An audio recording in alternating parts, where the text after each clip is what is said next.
सच ऐं कूड़ ॿई विंझण विया। हीअ ॾंद कथा 19वीं सदी जी आहे। सच ऐं कूड़ गॾु विंझण विया। कूड़ सच खे चयो त अॼु हीउ पाणी ॾिस केॾो साफ़ ऐं शफ़ाफ़ आहे, अच त ॿई गॾु विंझूं।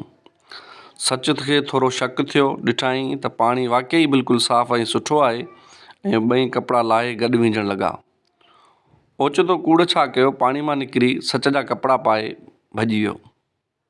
हाणे सच परेशान हो, कावड़ बि हुयसि, खूह मां निकिरे बि कीअं, पर सच खे वञिणो हुयो।